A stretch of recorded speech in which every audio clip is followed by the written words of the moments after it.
अस्सलाम वालेकुम नाज़रीन। टीपू शनासी के सिलसिले में आज हम सल्तनत मुग़लिया के ज़वाल और उसके असबाब के हवाले से बात करेंगे। नाज़रीन इकराम, हम ये तो जानते हैं कि जब भी कोई रियासत जब तक उसका शराज़ा कायम रहता है तो उसके पीछे वो तमाम मुहर्रिकात हैं जो वफाक की अलामत होते हैं। उनके अंदर बाहमी इख्तिलाफ और निफाक नहीं होता। इसी के हवाले से अगर हम जब बात करते हैं तो सल्तनत मुग़लिया का जो ज़वाल है वो 16वीं सदी से ही मैं समझता हूँ कि उसके शुरू हो चुका था। जब 1616 में ईस्ट इंडिया कंपनी जैसी कंपनियाँ, वेलंदेज़ी कंपनियाँ, फ्रांसीसी कंपनियाँ, स्वीडन की कंपनियाँ और इसी तरह से ये जो मालाबार के साहिलों पर बम्बई और बंगाल की तरफ से जो उन्होंने आके वहाँ पे काम शुरू किया, तो असल में उसके पीछे उनकी जो नौबादियाती निज़ाम वाली जो सरगर्मियाँ थीं वो भी शामिल थीं। और उसके साथ एक बहुत बड़ी और अहम बात यह है कि जो मुग़ल सल्तनत जो जो बड़ी हो रही थी, पेचीदा तरीन मसाइल, तो उसमें एक मसला ये था कि जो बड़े बड़े सूबेदार थे जो जिनके पास बड़े बड़े इलाकों का निज़ाम था, नज़्म व नस्क चला रहे थे, वो आपस के जब कलेशों में, आपस की रंजिशों में उनका जब टकराव वाली पॉलिसी पे गए तो उससे फिर उनके अंदर एक लालच और हवस पैदा हुई इक़्तिदार की, जिसकी वजह से रियासत का शिराजा कमज़ोर होता चला गया। और इसमें बड़े बड़े ज़ीरक लोग भी बेचारे, इसमें उनके भी हाथ इस हवाले से अगर कहें कि वो साफ़ हैं तो वो भी नहीं। जैसे आप देखिए कि आप पूरा एक निज़ाम हमारे सामने आता है जिसमें एक निज़ाम आसिफ जाह जैसे लोग और फिर इसी तरह बुरहानुल मुल्क जैसे लोग जो मुग़लिया सल्तनत के मैं समझता हूँ कि उनके पिलर्स की तरह थे, सुतून की तरह थे। फिर इसी तरह से मुल्कियत की खराबी भी इसका एक बड़ा अहम वजह हो सकती है, बल्कि है कि मुल्कियत की एक खामी ये है कि अगर 16 साल सदियों से एक रियासत जो है वो चलती हुई आ रही हो, उसमें कोई एक या भी हुक्मरान ऐसा आज जो गैर मामूली सलाहियतों का मालिक ना हो, तो उस रियासत का इन्हदाम, चाहे वो कितनी दौलत वाली हो, कितनी तारीख़ वाली हो और कितनी माली और दिफाई तौर पर मुस्तहकम हो, उसका शिराज़ा बिखरने में, उस इन्हदाम में कोई देर नहीं लगती और तारीख़ इसकी गवाह है। फिर इसके साथ साथ अब देखिए मुग़लों के जो ज़हीरुद्दीन बाबर ने जिस तरह से 1526 में इस रियासत की बुनियाद रखी, लोदियों को शिकस्त देने के बाद, उससे लेके ये जो 400 साल का जो पूरा तारीख़ है जो मुग़लों की, इसमें जो 6 बादशाह आए हैं इस हवाले से आप देखिए। लेकिन जिस तरह से बहादुर शाह अव्वल, फ़र्रुख सैर और अहमद शाह रंगीला जैसे लोग, इनकी कहानियाँ आपको मालूम है, इस हवाले से मज़ीद तफसीलात में जाने की ज़रूरत नहीं है। लेकिन ज़ाती रंजिशें, ऐनाद और यही फ़िरोई मामलात, मुग़ल ज़वाल जो है रियासत का, उसका आखिरी स्याह तरीन बाब जो है वो शिया सुन्नी फसादात से भरा पड़ा है। और आज भी हम देखें पाकिस्तान के अंदर इसको, आज इस तारीख़ को हाल के साथ मिला के देखें कि हम फ़िरोई मामलात का शिकार नहीं हैं। और अगर ये फ़िरोई मामलात हैं तो ये किस जानिब इशारा कर रहे हैं, कौन से ख़तरनाक हालात की तरफ इशारा कर रहे हैं। किसी भी रियासत के इस्तेहकाम और उसकी सालमियत के लिए कितना बड़ा ख़तरा है ये। फिर आप ये देखिए कि बर सग़ीर में मुसलमान हमेशा अक़लियत में रहे, उनका यहाँ पर हुक्मरान रहना महज उनके वफाक, इत्तेहाद और बिल्कुल यूँ एक जान होने पर मुर्तसिम था। और यही वो गलती थी जो यहाँ पर सरअंजाम हुई कि देखिए ना, बंगाल, ऊद और दक्कन में जो रियासतें बनी वो इसी कमज़ोर निज़ाम की वजह से बनी। जब इत्तेहाद नहीं रहा तो वो टूट गया, उसकी शराज़ा बंदी जो है वो जब ना रही।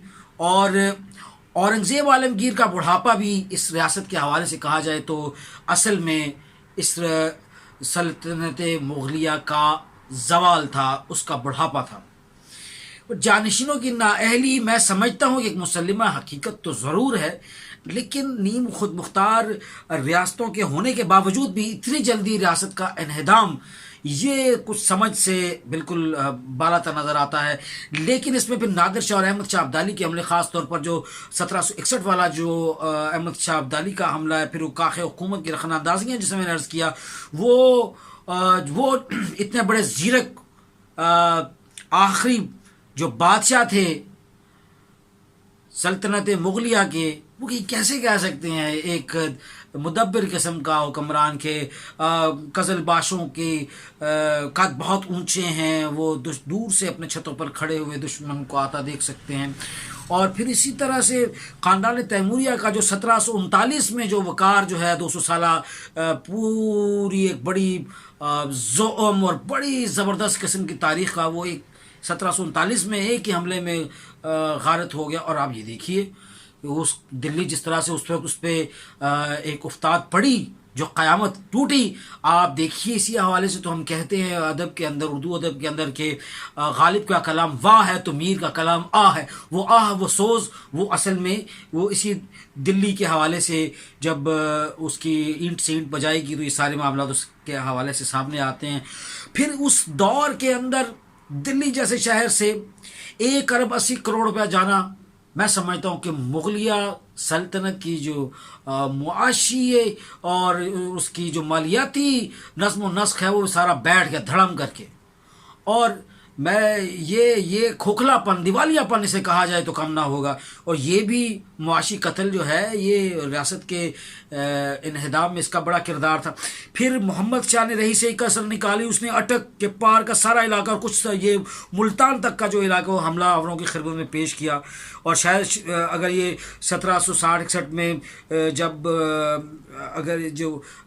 अगर वो ना आते यहाँ पे अहमद शाह अब्दाली, तो ये अंग्रेज़ बाकी इलाकों में भी काबिज हो चुके होते। फिर पानीपत की तीसरी लड़ाई हमारे इस तारीख़ का, जदीद तारीख़ का, मैं समझता हूँ कि एक बहुत बड़ी फतह थी पानीपत की तीसरी लड़ाई। लेकिन इस जंग से भी भरपूर फ़ायदा नहीं उठाया गया। तवाइफुल मलूकी फैली और यूरोपीय अक़वाम ने फ़ायदा उठाया और 1757 में उन्होंने बंगाल में उनकी सियासी चालें कामयाब हुई। क्लाइव ने जो काम किया उस हवाले से भी हम आपको बताते चलते हैं।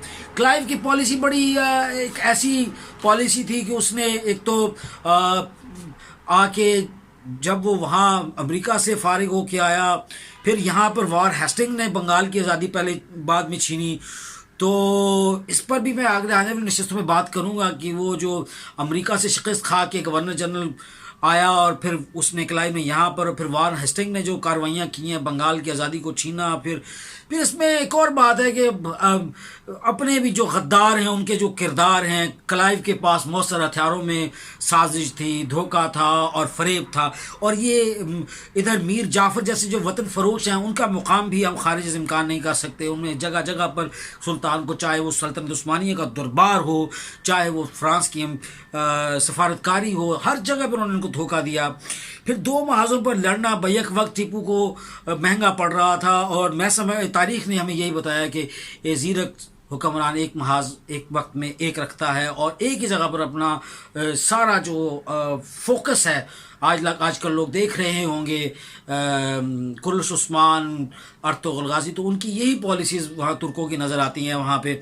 तो दिफाई हवाले से भी एक बराबर जो है वो सिलसिला जब ये चल रहा था, जब हमले हो रहे थे, कंपनी ने अपना तजारती मास्क उतारा और नौबादियाती वाला, और जो असल में वहाँ पे एक कब्ज़ा ग्रुप और साम्राज्यपन जो था उसका वो नकाब के बाद सामने आया। असल चेहरा उसका सल्तनत खुदादाद इसी दौर के अंदर बनाई गई और हैदर ने जद्दोजहद की और बड़ी जंगें उसने हासिल की। 2-3 जंगें तो ऐसी हैं, इसमें ख़ास तौर पर एक जो 1781 और 82 वाली जो मार्के हैं उसमें 1781 वाला जो ख़ास तौर पर उसका मार्के हैं, उसमें पूरी जो बर्रे सग़ीर में अंग्रेज़ की तारीख़ है बरतानिया की, उसमें सबसे ज़्यादा फ़ौजी उनमें मारे गए।